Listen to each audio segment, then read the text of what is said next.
Am I focused? Maybe. Today I want to talk about the two new iPhones that Apple announced the other day, the 5C and the 5S. I'm sorry, I've got the camera really close to me today. Usually I have it quite far away, connect to a laptop and record from the laptop on my knee. I couldn't be bothered, so I just put the camera close enough to reach. And now I can't see if I'm focused, and it's really obvious when I look at the screen instead of into the lens. So this is the first time Apple have released two iPhones at the same time, I think. The 5C, the advert for it, I'm sure you've seen it, implies that the C is for colourful, and rather than cheap. But if you look at the prices, the 5C is not actually as cheap as I'd like anyway if I was going to buy one. But I was surprised when I saw the keynote. I wasn't surprised because of the rumours, but just I'm surprised in general at Apple bringing out what is meant to be a cheaper version of the iPhone. Now I'm going to trust them. They probably know what they're doing more than me. I would have never thought that was a good idea for business, but maybe it is. It probably is. But the reason why I wouldn't have thought so is because Apple are known to create really high quality products, things that are expensive but people still want. I know loads of people are going to disagree with me. I realise a lot of you are Android fans. That's fine, but a lot of people are iPhone fans. That is why Apple is so successful. But they make these products that they put so much effort into, they pay attention to the small details to make it a really high quality product. So to bring out a cheap version made of plastic and kind of advertise it that way, that's unusual for Apple, and it ruins this. I'm sorry, I'm getting a text or an email. I know my phone's on silent and you can't hear, but it's really distracting. Sorry about that. So would I want a 5C? No, because the 5S is better and it's not that much more when you consider the whole price you're paying anyway. So the 5S, I think it has a faster processor and it has a better camera. It has the fingerprint reader in the home button. That's pretty cool. I'll be interested to see how well that actually works. I wouldn't say it was a totally new idea. Fingerprint readers have been around for a very long time, but Apple have done it well, it seems. If you'd said to me a few months ago, fingerprint reader in a phone, do you think that's a good idea? I'd have thought like this stupid thing on the back or stuck on the side where you swipe your finger down and it's pretty bad at reading it, and I'd have been like, no, that's ridiculous, nobody wants that. But not having seen how Apple have done it, it's quite good, as long as it works. But the 5C doesn't have that. It's missing a lot of features and it is made of plastic. They're selling these cases to go with it as well, those ones with all the holes in, which I don't like the look of either, to be honest. It looks far too childish. If I'm going to be paying £300-400, whatever it is, for a phone, I want something that feels and looks more expensive than the 5C does. Another thing which I think is strange about bringing out two iPhones is they're straight away saying, here's the 5C, but it is not the best phone that you can buy today. The 5S is better. Most companies do this. They have a million versions of the same thing. Apple tends not to. If you take a look at their line of Macs, they have different Macs, but they all try to solve a different problem. They've got the MacBook Air and the MacBook Pro. When they got rid of the normal MacBook, I was like, that's a stupid idea. You can't have a Pro without just the normal one as well. But now I think I get it. It really simplifies the line of Macs. It's more consistent to have two products, where the MacBook, then a Word, 3-letter word as well. And it means they've just got one MacBook Pro to be like a standard laptop to solve that problem. The Air is a netbook. The iMac is an all-in-one desktop. The Mac Mini is a non-all-in-one desktop, which is really small and can be used as media center, smaller applications when you don't need as much power. They all do a different thing.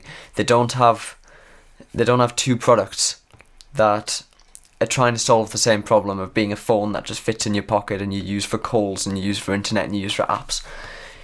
Yeah, you can get different models of them all. I think that's slightly different to say, do you want 8 gigabytes of RAM or 16 gigabytes of RAM?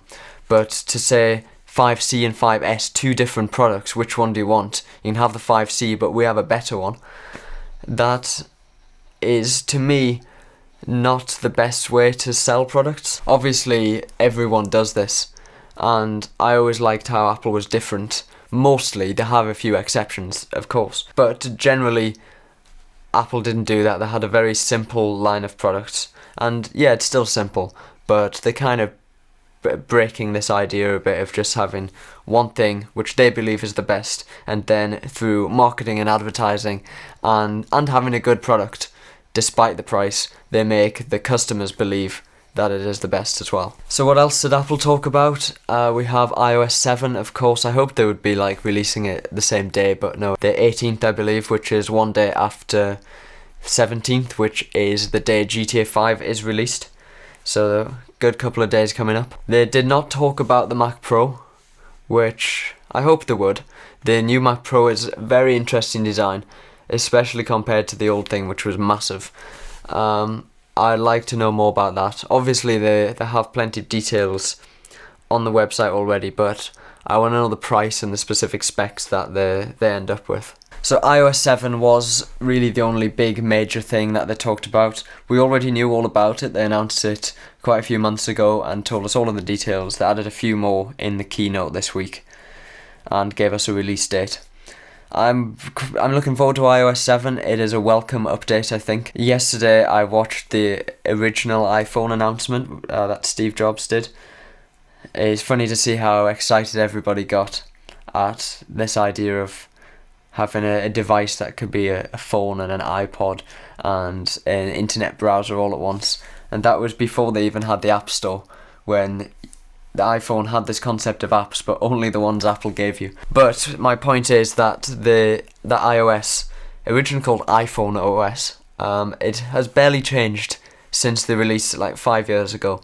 It still looks mostly the same, and it's looking a bit out of date now. It's looking very out of date. So iOS 7, it looks much cleaner, it looks much newer, more modern. They announced that they're going to be giving you iWork and the iLife apps on new iPhones for free. It's a shame they're not going to give everyone those, because I would quite like the ones I haven't bought already. So why does iOS currently look so out of date? Well, firstly, it is out of date, but they designed it so it was easy to use. You need to remember that the original iPhone came out when people didn't have touchscreen phones and people didn't use apps on their phones. Apple wanted to bring out this product that wouldn't intimidate people. Anyone could pick one up and use it. And the way they do that is they design it in a way so everything looks familiar before you've seen, even though you haven't seen anything like this before. And that is why it's full of wood effects, and the Notes app looks like an actual post-it note type thing, because they're real world things, and to make iOS look like real world things, it makes it easier to use when you've never seen an app like this before. You never picked up a phone where you can touch everything. But that's not the case anymore. People don't need to be taught how to use this type of device.